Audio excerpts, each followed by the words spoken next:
Welcome to 3Oul 3Isters. My name is Jamila Oluka and you're watching UBC TV Inspiring Uganda. In this particular show, we are bringing someone who is into tourism, someone who is into culture, someone who is encouraging Ugandans to embrace their beauty and also their culture. She's one and only Ruth Michelle Bisoboka, who participated in Miss Tourism Buganda Kingdom. I would like to give credit to Footsteps Furniture for giving us such a beautiful place. I know that you can see how beautiful the furniture is, how all these things can make your home a beautiful home, how you can come here. It is just opposite Bank of Africa along Ginger Road, and there's ample parking. They will give you a variety of stuff. You just need to visit the showroom and get everything you want, as in the way you see the lights, the dining tables, everything that you need in your home. It is here on Footsteps Furniture at Ginger Road. You are most welcome to our show. Bisoboka, we are very glad to have a queen in our show.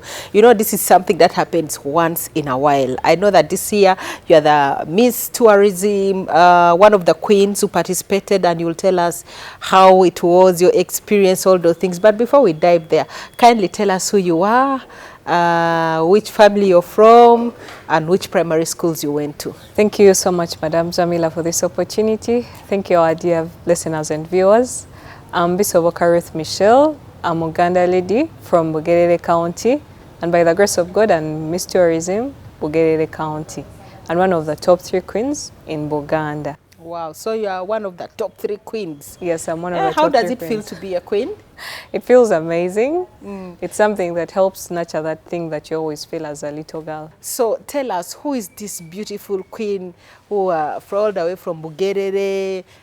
Who are your parents? Because, you know, for us to see you this looking beautiful and also emerging one of the 3 top beauty queens in Buganda, it means there is a beautiful family. Their parents must be this kind of parents who nurtured you very well and also gave you this, because beauty comes with character.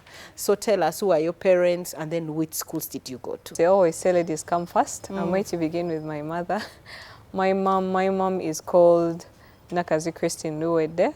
She is also a Muganda lady, hailing from Chagwe, and she's also staying with us now in Bugerere. My dad is known by most people as VJMK, Spark TV. Most people listen to him, the ones who view Spark TV.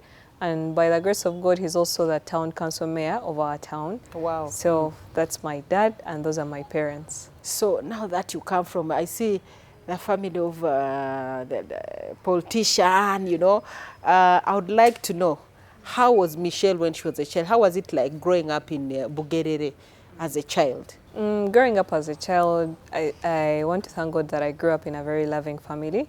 My dad used to dote on me a lot. I thank God for that. And also my mom is a very, very kind woman and a very, very loving mother. So they nurtured us in a way, because in a way, like, regardless of the environment, of course, someone may hear Bugere and they think it's a village. I don't view it as that. They brought us in a place that felt like home and family. So I just consider that we grew up in a beautiful space with a lot of love, and a lot of love not just from my immediate family, my parents, but also from the people around us, our neighbors and everyone. So it's a very beautiful place and very welcoming people around. So were you this stubborn girl who used to play around, calling neighbors? What? Tell us, what is one thing that you remember as a child when you were maybe in nursery or before you started primary? What is that thing that you remember as a child that you're like, oh my God, when I get children, I don't want my children to do this?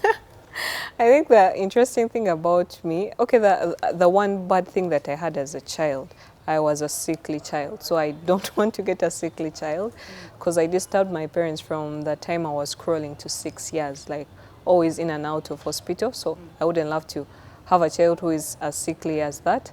But then the other interesting character I had as a child, I was very talkative and I talked at a very early age. So that's the thing that always used to make me stand out. I wasn't very stubborn, but I used to talk a lot. To talk Lugambo. Not really. I used to just make people happy, and my parents, because people would be shocked by the words that would come out of a child that age. Yes. Even when I was in hospital, I recall the doctors reached a point where they didn't want me to go because I was too talkative. So you are this child who say, doctor, my hand is paining, even my leg, even my hair. I was very talkative, and I used to make them my friends. So by the time I left hospitals, my mom was famous because she was my mother, mother of the talkative sick child. Oh my God. That's what I recall. So then, okay, now that you remember you were a child, so which primary schools did you go to? Or maybe you can tell us how you went to nursery, which primary schools? I first went to a nursery school. It was both nursery and primary. It was called Martha Nursery and Primary School in our home district. But sadly, it's no longer existing. Then from that, my mom transferred me when I reached P2. I went to St. Nicholas in Jinja. I'm not sure if it's still there as well. Then in P4, primary, I moved a lot. In P4, my mom transferred me to Chisule Nursery and Junior School in Bokoto.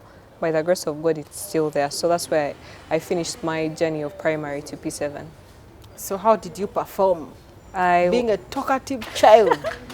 I was performing well because for nursery, I even skipped some classes of nursery because God helped me. I used to perform well in class, and they saw no need for me to study all the nurseries. Yet I could be pushed and progress to P1. So I was pushed to P1. Then after that, my mom transferred me in P2. They took me to boarding school.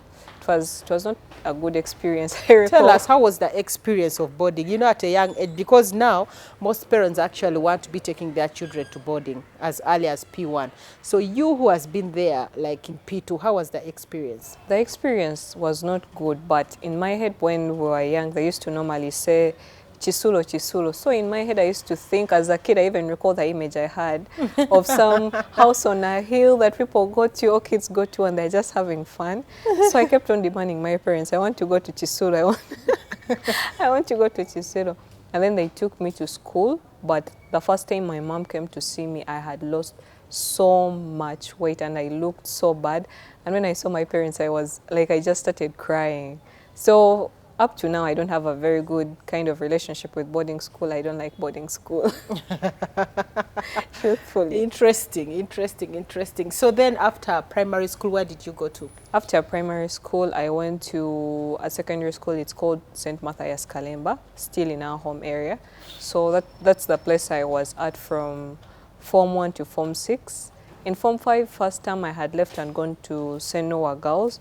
But due to some factors, I had to come back home, close to home, and I went back to St. Kalemba still. St. Kalemba's. So is that a mixed school? Yes, it's a mixed school. So how was it like? Because you being beautiful, you know, having this ambition of becoming a queen one day, how did you manage to go through the adolescence stage? Because you're beautiful, boys could maybe come and, you know, try to divert you from being at school, divert you from focusing on education. How did you handle that?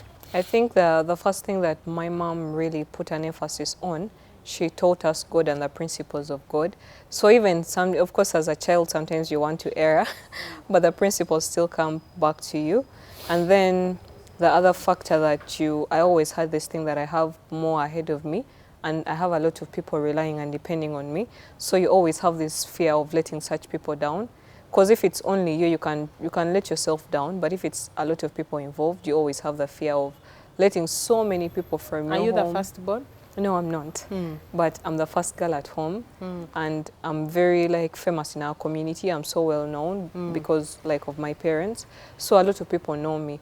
And someone is going to meet you along the way. We expect better from you. We want you to study. You are a girl and we know the problems that girls face in Uganda. We expect that you're going to be different. So those kinds of things always propelled you, that even the times when temptations came or things came to really pull you away, you had this fear of letting people down and ashaming God. And ashaming yourself. Yes, and ashaming myself as well. Okay, so then after second, tell me now, Michelle, I know that you are talkative. You are talkative. I'm no longer talkative. I know now. You know when people are talkative when they are still young. Now when it reaches senior 3, senior 2, senior 3, they calm down. But after senior 4, now they have understood the culture of secondary school. Yes. So tell me now, being a talkative child, how was it like? Tell me one of the things that you did that you're like, okay, now I'm not proud of this. And then also you tell me something that you're proud of that you did when you're in HSC.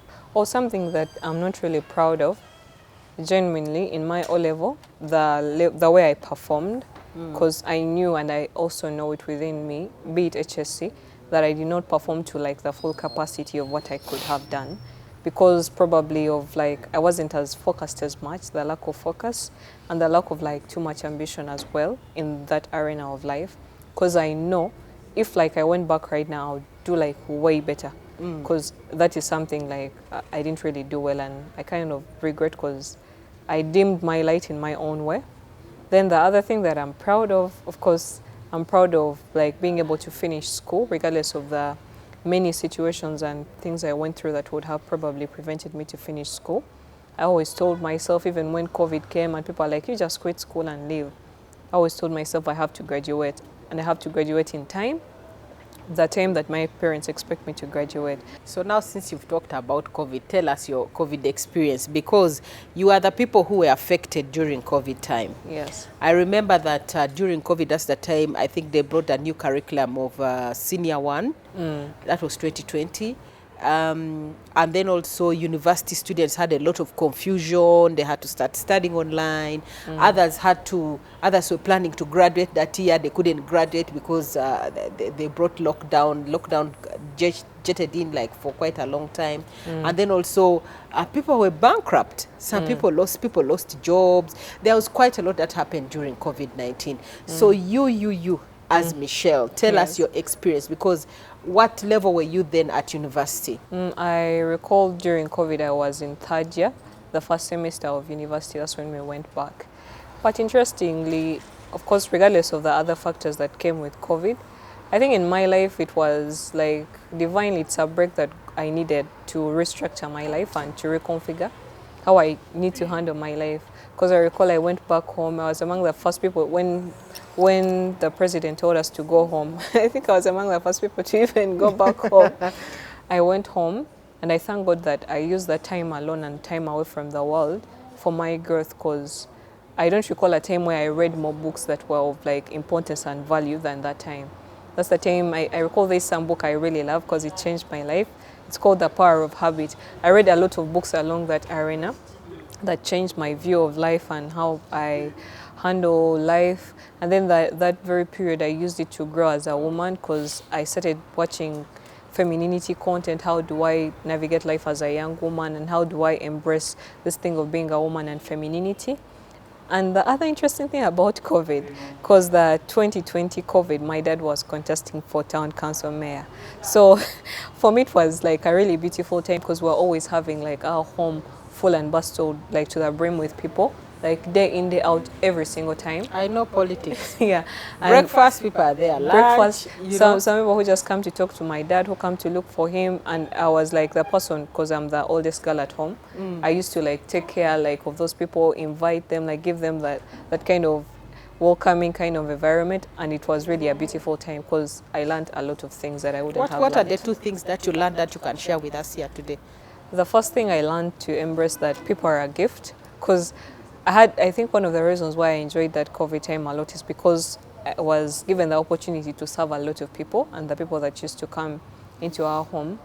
And then the other thing I realized, as long as you're stepping into a place of leadership and a position of leadership, you have to like ignore and like put a blind eye to the weaknesses of people, because people do a lot of things and say a lot of things that are really heartbreaking. So if you don't have this heart to serve them, regardless of probably how they'll treat you or the outcomes, you can lose heart and focus of the goal as to why you're entering into politics.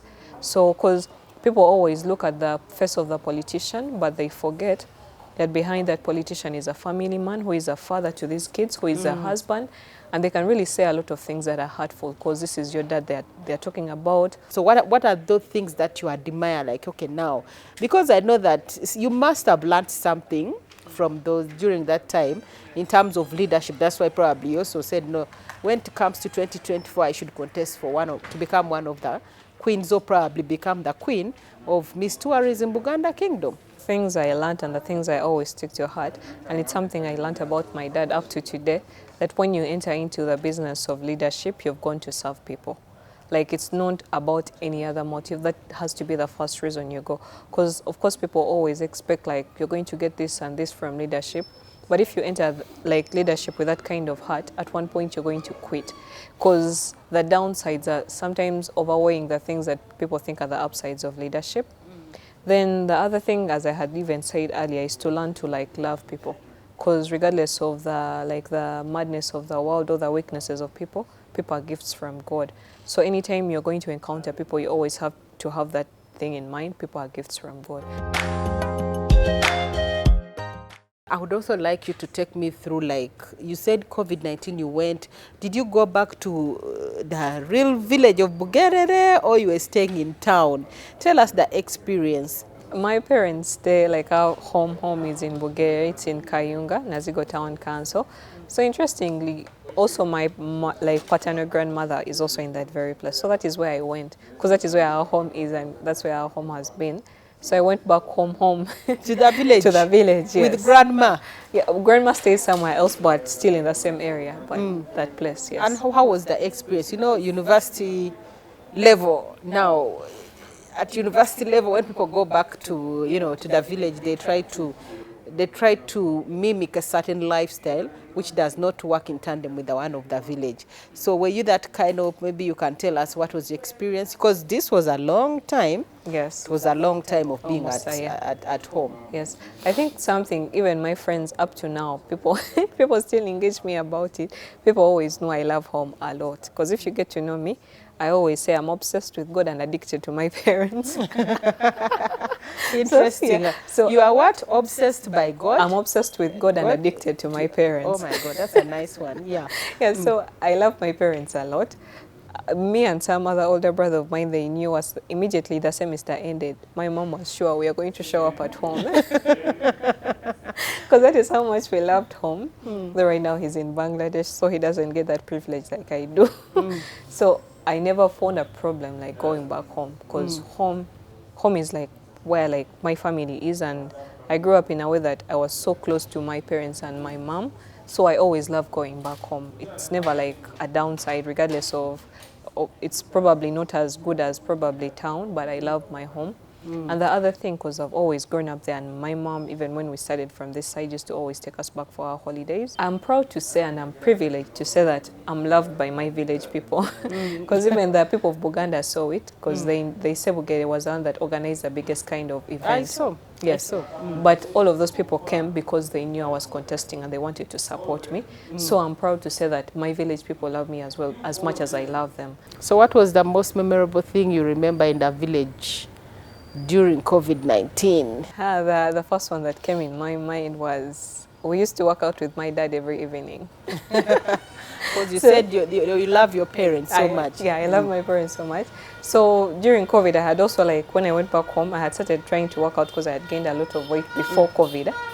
So in COVID period, my dad always works out because he loves staying fit and healthy. He's obsessed with like the healthy lifestyle. So I started like going to work out with him. And when we used to go to work out, he works out with some youth because he plays football. We used to go jog a bit. He jogs, and for me, I jog and then do some exercises, and then he plays football. But that kind of like community kind of setting we used to experience, because remember, a lot of people didn't have a lot of things to do. So they used to always come to the pitch. Some had things to do. Others were drinking. Others were making babies. Others were jogging. So, but not really constructive things. You know, it was something that had never happened before. Yes, it was a different so, experience. you know, stopping you to go to work, like you had to stop your daily routine to start this completely new routine thing you've never for seen. about 7 months. Yes. You know?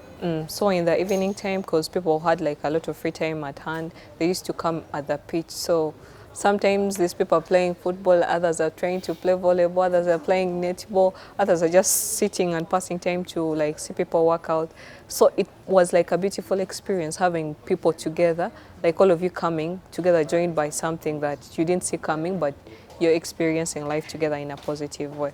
So it's one of the things I really recall about COVID. And of course the campaigns, the last day of campaign when my dad had won.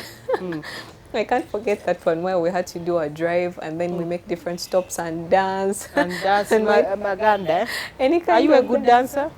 I'm okay. You're still watching Super Soul Sisters. I am here with one of the queens of Miss Tourism Buganda Kingdom 2024. We'll be going for a break and we shall be right back. Welcome back to Super Soul Sisters. My name is Jamila Oluka and you're watching UBC TV Inspiring Uganda. Super Soul Sisters airs every Wednesday around 9 p.m. And on Friday, we do a repeat at 11 a.m. And if you happen to miss that by any chance, you can get us on YouTube, still Super Soul Sisters. But before we dive into the show, I would like to give credit to Footstep Furniture for giving us such a beautiful place. Why I'm telling you about Footstep Furniture, because it's the place that you can come and get all your furniture. I mean, when I talk about furniture, it's not just about the living room. I'm talking about the balcony, your bedroom set, your lights, the beautiful setup like these flowers and everything, the decor in the home, they have it all. What I could just say that if you're someone who is busy, you just come here and tell them, please decorate for me my home and buy everything in bulk. Or even you can buy a piece. You can see we have beautiful, they have a lot of stuff that you can put in your home and make your home look like those homes in Hollywood. So which university did you go to? I went to Chambogo University. Yes. And which course did you do? I did food processing technology, most famously known as food science. Food science. So you even did food science. Yes, I did. No wonder you are science. looking lovely. Thank you. And how was it like at university?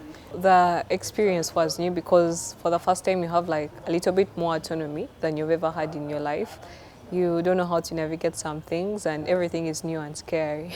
Because I recall the first weeks of university, my brother, one of my older brothers, came to visit me.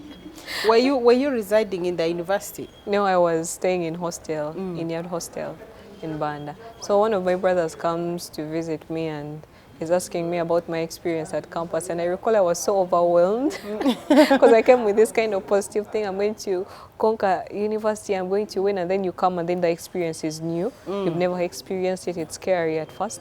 My brother came, I recall that day I was like very disorganized. And he was asking me about my stay at campus, and I was trying to like really start feeling scared. Like, am I going to even be able to manage this and finish this? Because first of all, the university is big. It's big. You have lectures from different rooms. You lost the first weeks. You lost because I wasn't there in the orientation week. So once you miss orientation in any university, then you just know that you're going to have a bit of a backlash for like about a month or so. Yeah, because I recall one time we even had a math lecture. It was math. I looked for the for my classmates. I looked for the lecture room. I couldn't find it. So in my head, I was like, probably the lecture had been cancelled. I met some other friends of mine from MOBS. I spent some time with them. Then I don't know, accidentally I sloped from some place within the university. When I looked through the window, I got to see that my classmates were in that class and the lecturer was there, and I think the lecture was remaining with 30 minutes to end. Oh my God. So the experience, and some like lecturers would come and like scare you and intimidate you about the whole experience. I was like, will I really be able to manage? But I thank God with time you cope up, as long as you don't give up, because there is nothing new. As long as it's new, that is not scary. You just have to overcome that fear from the beginning and like be resilient to be able to overcome. Okay, that's interesting. So after university now, did you get a job? Tell us your experience, and then you dive into why you're wearing a tiara now. Oh, okay. After university, I got a job. I first got like some like part-time job with Wire. It's a clothing brand in Uganda because I love fashion. But after getting a part-time job, I later got a full-time job with Ibero Uganda. It's a coffee company. But I used to, I was a quality control and someone who used to help in quality. But the problem I encountered, because in the coffee factory we encounter a lot of dust because of the nature of the work there. And I'm a former asthmatic, so I got overexposed to the too much dust and I got like health complications and I had to leave. So I left work. Of course, it was very scary when I left work because I didn't know like how to navigate that period. But then I went back to like my call of loving fashion, because ever since I was young, from 2012, I even recall the year, I always wanted to like start a fashion brand, a clothing brand. So it's after I leave work, because I left when I was sick, and I spent a lot of months sick. I went back home, but in that period, I started like slowly working on my clothing brand. So in November, I think it's November 18th, I launched last year. I launched the brand with some collections. It's still in the pipeline because I got to know the market a bit with those collections, how to navigate the market. So I'm now restructuring with that information I got to come up with new collections. Then in the beginning of this year, I remember I have a food science background. I went to, because I used to do a little bit of baking. There was a time we did bakery with my friend, but because of COVID, we stopped. So in the beginning of this year, I went to Bake For Me for a 1-month short course in cakes. So I also got that professionalism in making cakes. Bake For Me, they are really big. Yes. So I also now have a bakery. It's called Cristoni Bakehouse. The clothing brand is called Michelle's Atelier. So both of them, remember, they are young businesses, so I'm still developing them, but I know big things are going to happen. So I own 2 businesses, a bakery and a clothing brand, by the grace of God. Wow, interesting. Yes. So now, having all these ambitions and how did you finally get the courage, the intuition, the desire to contest for Miss Tourism Buganda Kingdom, and take us through the experience? I think as a person, me and my little sister, the one who follow me, have always had have been obsessed with pageantry for a long time. Because I think the most interesting pageant, the one we loved most, me and my sister, was the one of the Miss Universe 2018. We both love Catriona Gray very much. So, and the fact that I had this background of fashion, I always loved those things concerning beauty as a woman. So we both loved pageantry, and in my head I knew at one point I would contest in pageantry, but it was like not in the near future, somewhere far. Yeah, so this year, one time I was home and I was watching TV, it was BBS, and they put that advert of Miss Tourism Buganda. In my head, in my heart, I was like, I would love to contest in this, but I didn't pursue the thought like much after. Then my mom called me, I think even months after I had seen that advert. I recall the exact day she called me, on the 19th of April, after my birthday, a few days after my birthday. Then she tells me, there is something that has come up. I don't know if you would love to contest. Because she's like, I believe you would be able to what? To contest and like come out like with a good, like with good results and with something good. Would you love to contest? I told my mom I'm going to get back to you. But I think I called her like a few minutes after, because I was like, I have to first pray about this and consult God. I don't want to just do something which is not involved in. So after the phone call, I was like, I engaged God and like, Holy Spirit, should I go for this? I hear a voice telling me she should go ahead with this. So I call my mom after and tell her I'm going to come and contest. That is how I entered the contest of Miss Tourism Buganda. And then how was the experience? How many were you first of all in Bugere? In Bugere, we were, at first when they told me the number, we were more than even 10 initially. But people kept on cancelling and moving out of the contest, I don't know, due to personal reasons. So at the end of the day, we were 5 contestants. So because I had never been in pageantry, I didn't even know how to prepare. You didn't even know how to do catwalk? Like I didn't know how to do catwalk. I didn't know even what to do to what they prepare. ask, what they want. Yes. I didn't know what to really do. So I kept on like trying to ask different people about it. But I thank God, just like my mom says, as long as God has begun a thing, he always puts ways to see you navigate through. He provided various people at different points of the journey to help me and get that bigger picture of what like this like pageantry is all about and how to navigate it. So we got for Miss Tourism Bulgaria. For me, the kind of picture I had was probably we are going to be in a room and 20 people are going to come and attend. My mom, of course, I knew my mom. My mom is my day one. I knew my mom was going to come and attend. And I think in my head, I only expected probably my mom to be there with the judges and some people of the committee and also the other contestants to come and bring their parents. But when I go deep into this, I realize it's like bigger than me and way bigger than what I expected. So that is how I really now get to understand, okay, this is how big pageantry is after that experience. So when you went through from Bulgaria, how was the experience? It was really, really a beautiful experience, because as a person, when you're moving in your day-to-day life, you have like, I think to some degree, you have a false narrative about yourself, because people, even my grandmother, my maternal grandmother, when they told her I was going to contest, she was like, I know her, she's confident. She will manage. But when I reached the pageant wall, like in some sort of way it exposes the places where you've been weak but you didn't know. Because I got to know that along the way during my journey of life, I had lost my confidence and self-esteem. Because even when I was working, our trainer, she's called Ellen Genevieve, she used to always tell me, like, stop looking down, because every time I'm looking somehow, I'm not confident enough to like even raise my head high. She used to tell me like, learn to walk with your head raised high, walk like this. So I got to know even some things, even in the places of like talent, you just feel like you're afraid and you're holding back. Yes. So I got to know, okay, I thought I was confident, but I was lacking in this area. Actually, you need more training. I need more training to really help me with this. And it also shows you to embrace the different facets of life. Because when we are like, you have to embrace yourself as a woman, because that is how you become a beauty queen. You're not going to become a beauty queen with a narrative that it's not beautiful or it's not a beautiful experience being in a woman's body. You have to first embrace, because it's the first thing even our trainer told us, Mr. Fernando, when we had reached the Buganda level, that you've come here. I know some of you are not confident due to the things that you've gone through, but for you to be able to navigate this world and go through, you have to be confident and stand with your head straight. You have to stand high and learn to love like yourself. I saw some of you, you know, the last day. I also happened to be there, and everyone was walking majestical, you know, with catwalk. But anyway, let me take you back to after winning the pageant, you know. Just in just 30 seconds, tell me that night, how were you feeling? After winning the pageant, I like the one of Bugere was coming now to the central, you know, it was to like, represent your county. It was a surreal experience because we had been there like for a big part of the night. So in between the night, you have like a lot of mixed emotions. So at the end, when you have won, you're like, God, thank you very much. And I think what really made me proud was the fact that I love my village people so much. Like they really have my heart, that they were really there to celebrate me.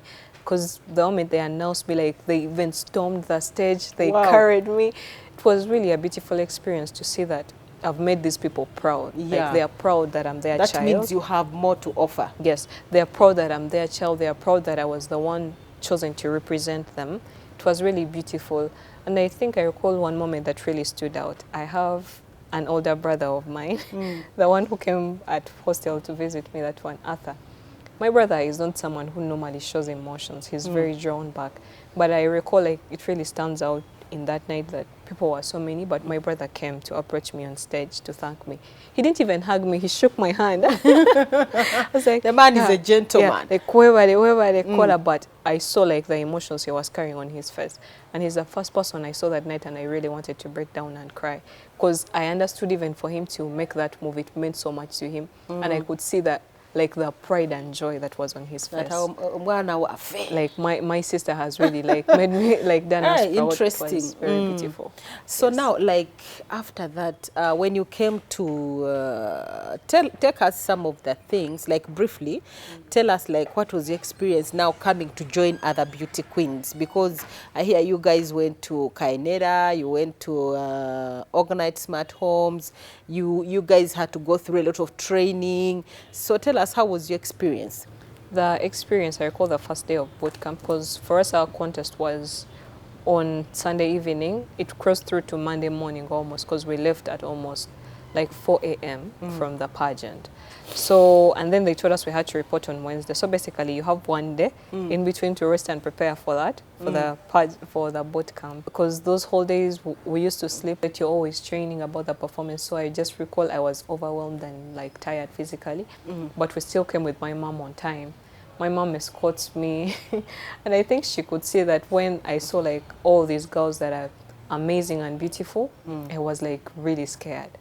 So I think my mom noticed it because she's a parent. My mom came back before she left and she told me, like God has given me, like has told me to give you a verse to help you through this whole season. She gave me Isaiah 41:10. Do not fear, I'm your God. Do not be afraid, I am with you. So that scripture, every time I used to feel overwhelmed in boot camp, is the one I used to come up with, like to read. So the experience of boot camp, you come and then we're like over 30 girls, like all these girls. I think it's something that shook me and like broke me to a new reality of life, that there are a lot of amazing people in this world. Because you may be in your small world and small clique of people and you think you're the greatest and the best, but people are really good. So you have to like fight to stand out in the world, and you have to make sure that you do it respectfully and in a way that is not going to like put you down in the process of trying to go up. So the process of boot camp, the first days, I'm like, oh my God, I'm overwhelmed. And I recall the other thing that kind of made the experience a little bit complicated at the beginning. I was just in boot camp and I had a cake order that very day. You want money at the same time. So I had to make sure the people I've left behind to help me handle the business are delivering the cake in time and to the expectation that I want. And they are making it according to the test. According to my test. You know, because I know you cake bakers, you want to be there to see the ingredients. I want to see, everything. Is it everything like as per as I wanted it to? And at one point, I think along the way, we had like a little disagreement with one of the guy I was working with. And I reached a point we are not allowed to be on phone all the time. I just recall early in the morning, I called him and I broke down and I started crying. But please, why don't you just manage the business? I was like, Enoch, please help me. I want that cake delivered. So that I recall that was like the most complicated day of boot camp because I was on By too then, much where pressure. were you? We were still at BHT because we slept at Nabageka the first day, the day of unveiling. I recall that's the day I broke down. Yeah, then we go into this experience. Then we first go to Kainela Farms. I thank God I'm from Kayunga, but being part of this pageant exposed me to a lot of people and a lot of things that I didn't know, and I wouldn't know if I didn't join otherwise.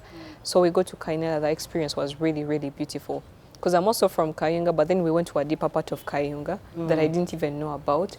I didn't know about the farm. So when we reached, we look at the place, it was very beautiful and amazing. Like, I think everyone should go to that place. It was too beautiful. And the experience we got in that 1 week, we were well fed. The environment is too good to be true. The managers and the people and everyone is just like amazing. So it was a different kind of experience. And then you're getting to know these people. You're getting to know what they expect from you, from like as a pageant queen. And then also getting to learn, because they always tell us in our day-to-day lives that we are being watched. You never really take it to bar that people are watching me and I'm creating like a narrative about me in each and every single thing that I'm doing every day. But in boot camp, it's like a rude awakening because they watch the people they put you in charge of. They watch each and every single thing that you do to make sure that when they are choosing, they choose like someone who is representative of their values and cause. Okay. So it's a rude awakening to know that I have to mind even the small things that I wouldn't mind The about way you in walk, life. the way you talk. Yes, because as people, we always neglect those things, yet they're the Yes. things that create the narrative people have about us.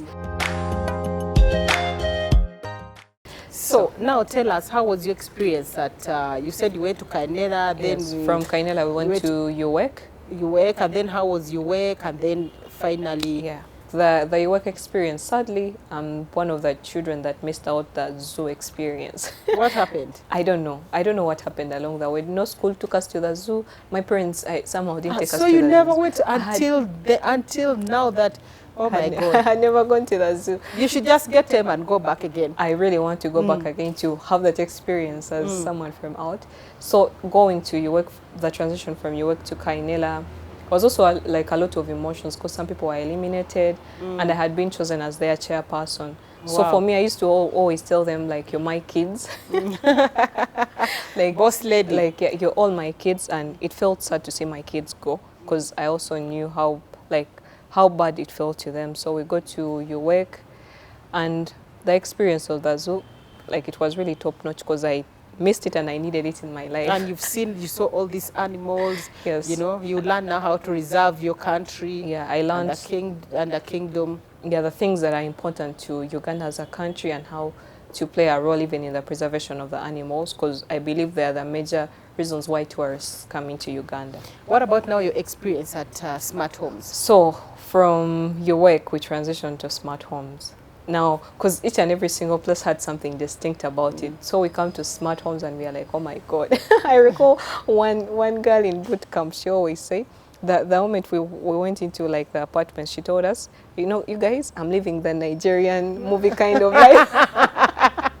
from the farm to the from the farm to the animals, and then now to you like come the hotel to, kind of yes, life. hotel. Yeah. So she told us, and she nicknamed the beds the Oga beds. Oga beds. Yeah. Because the beds are beautiful, Yeah. the place is serene. Yeah, so she used to call the beds, these beds are like for Oga. So Interesting. so every time she was like, you guys, I'm living the Nigerian kind of life. And it exposed us to like a different tier of life, a life that we are supposed to strive to not only reach as queens, but also to pull our people in the communities to strive to reach. Because you cannot experience that kind of life and want to go back to live a normal life. Where you have everything. Everything at par, the place is too beautiful. Things are like distinct, simple, but in a very profound and beautiful manner. Yes. And the way we were served, like how chairman used to talk to us, how you welcomed us, like everything, like you guys are professional but homely at the same time. It's a very rare kind of mix to find. And to see that we can still have that kind of experience in our own country, because people know us as, we are transitioning slowly from third world. But people know our country as third world. So even in our heads, because I'm someone who loves home tours, there's some YouTuber, he's called Inez Yilmaza. Like I'm obsessed with his tours, and I'm always checking out house tours. I love that home tours on HGTV. So of course you always watch those things, but they are a little bit far away, and you're like, how can we get these things closer? And yet these things are actually yes. here. But because you have not been exposed that these things are right now here in our country, in Uganda, you never know. So it brought us to these things that even the good life we admire from people outside, we can attain it. Exactly. Right here. Briefly, tell us now, during the final day of Miss Tourism Uganda contest, I know most of the people watched it on TV, most of the people were there. How was it like? And then maybe you can tell us, how did you, which position did you take from the Miss Tourism? I thank God for like the coach that they gave us, Mr. Fernando Kamgesha, because Mr. Fernando, before we went for the final day, because even in the day-to-day interactions we had with him, he used to always tell us that, even chairman, I recall he emphasized it, the goal as to why we are here is not the bigger prize, it's the exposure and the things that God is opening our eyes to see that we couldn't otherwise have seen if we hadn't entered the contest. So he like mentally, like all of you guys mentally prepared us, because you told us you would all come to speak to us, Madam Peace, Madam Fazi, Madam Mastula, everyone who used to encounter us used to tell us, you ladies are a bunch of amazing ladies. We're even finding a hard time to choose who's going to like be the miss of like the Buganda kingdom. Like all of you guys are too good to be true. So we want you to know that yes, we may choose like top 3 or like the main miss, but always know that you guys have something distinct and different from you, like from everyone else. And how are you going to use that experience to change your lives, regardless of that, like the circumstances that come out at the end? So on the last day, let me cut you short. Like on the last day, you were merged to be number 2, number 3. I was second runner-up. Second. And what does that represent in Miss Tourism Buganda Kingdom? In Miss Tourism Buganda Kingdom, when you're second runner-up, you're among the top 3, like the top 3 queens, who are later going to go on to represent Buganda Kingdom to the national stage of Uganda. Wow. Because the Miss Tourism Uganda contest supersedes just Buganda. It goes on to Uganda, it goes on to Africa and the rest of the world. So will you be contesting again in Miss Tourism Uganda? Yes, we have to go and represent our kingdom. You go and represent. What if in that representation, are there chances that you can easily merge to become Miss Tourism Uganda? Yes, there are chances, because it's like when you go for Miss Tourism Uganda, you're like starting a different page. So how have you used the experience you got from Buganda level for you to, like, even the experiences of you interacting with people? When as is a this queen? going to happen? It's going to happen in August. We are going for boot camp on the 26th of August. So you are still going to, Michelle, you're going to enjoy life. So you are still moving around. So what are some of the benefits you've got that you're proud of? Some of the benefits I got that I'm really proud of, first of all, the exposure. I would really love to thank the Buganda Kingdom, BHTB, the Tourism Board of Buganda, and everyone that supports us, from Kainela to UWEG to Ogonite and other people that did not really host us in person, for such a beautiful experience, because they gave us something that we are going I to saw always even joke. Nadi, which company is this that was giving you guys The hair, Radiant. Radiant. Yes. So the kind of experience and the kind of life you'd love to live as a queen. So you give us the exposure, because you can never strive for something you don't even know. Yes. So now we got to learn what to strive for in life. The other thing I thank God for, like, I met a lot of people and I got to know how much people love me from my hometown, because people really supported me. People took time to vote. I hope you are now planning to go for Member of Parliament. You know 2026 is just around the corner. I know. You could take advantage, you never know. As long as it's a place to serve my people, I'll always take up the initiative. And like the love I received from people from my hometown, my own family, my clan, it's amazing. So I even told my mom I'm grateful for this, because I wouldn't know how much people love me if I hadn't gone. Then I also thank God for like the boundless opportunities that came that superseded my everyday to-day life, because I was, by the grace of God, chosen as the ambassador of Organized Smart Homes. And I know more things are still coming, and I'm going to see, because I met you, I get to sit with you and you share wisdom for life. Those are all things that money cannot buy. And I'm here. That's something money can't buy. Representing Bugerere. Bugerere. Yes, Representing Bugerere. Representing Bugerere. That kind of opportunity wouldn't have found me home. It had to find me on the way somewhere. So as we wind up this show, it's been nice having you, Michelle. Could you give us like words of wisdom? I want you to give it briefly to the girls who are out there, your age, and then to the entire Buganda kingdom. Like 2 things that we should remember Michelle for in Super Soul Sisters. The first thing that I always move my life around is to love God, because there is nothing we have in life without the backbone of God. Everything starts with Him and ends with Him. So before you begin any journey or before you do something in life, you have to first have that background of God, because it's the character of God that makes you even a good person. Because He will remind you to treasure people, treat people well, and also carry yourself with grace in the different arenas of life. Then the other thing I would love people to know, because I think it's something that, a notion that is always going around on social media, and your people are bad, people are this. There's nothing you're going to receive in life without the hand and help of people. So put it in your mind to love people and embrace people and learn to deliberately love people, because it's the people we meet that make us. So for me, I even have it on my WhatsApp, my about on WhatsApp and on my Instagram. I'm God and people made. So I love God and I love people. For the young girls who are out there, the first thing I would love them to know is to always look beyond the bounds of their environment and their limitations. Because if I take you back to the village that I come from how I was born, and if I was to draw back to look at those circumstances to define who I'm going to become in life, I'll probably become no one or nothing. But you always know that as long as you're still breathing, as long as you still have a heart that is beating, to always dream and believe beyond what you're seeing right now. Because the people that go on to supersede and receive big things in life are people who dreamt big and believed that they could achieve those things. So don't look at yourself as the little girl who would probably go nowhere. The things of life are not limited to like how you look, where you grew up from. It's for the people that really want to like get the best out of life, that really benefit from it. Interesting. Thank you so much. You're welcome. Thank you so much for coming to Super Soul Sisters and sharing your lovely story. You're welcome. All the way from Bugerere, you know, and where you are right now. And we really wish you luck. Would be proud to see you winning Miss Tourism Uganda and also going, you know, beyond just Uganda, so that we know that one of our Super Soul Sisters who appeared on the show actually, you know, is flying the flag high for us in Uganda. Anyway, thank you so much, viewers who have been viewing Super Soul Sisters. And this show runs every Wednesday around 9 p.m. and I repeat on Friday, 11 a.m. And if you happen to miss by any chance, you can catch us on Super Soul Sisters, still on YouTube.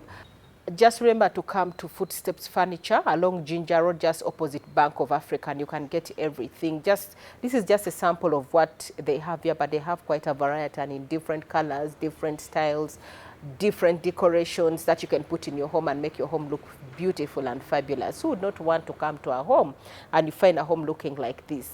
Trust me, the prices are affordable. You can afford this. You just need to come here. But anyway, before I wind up, Michelle, you can share with us your social media handles. Oh, my social media handles for TikTok, Threads, X, and the rest, and Instagram. You're going to find me at Bisoboka Ruth Michelle. That's what I use for all the social media handles, my names. So you've heard from the Queen. You want to get to know her. You want to know more about her. You want to support her business in cakes and fashion. You want to, engage her at a level, maybe becoming an ambassador, advertising your stuff. You can find her on social media. The name is Ruth Bisoboka. I believe if you just Google, you will get her. Anyway, thank you so much for watching UBC TV. Thank you for supporting Super Soul Sisters. Thank you for always following up our stories here on UBC TV. My name is Jamila Luka. Have a beautiful evening.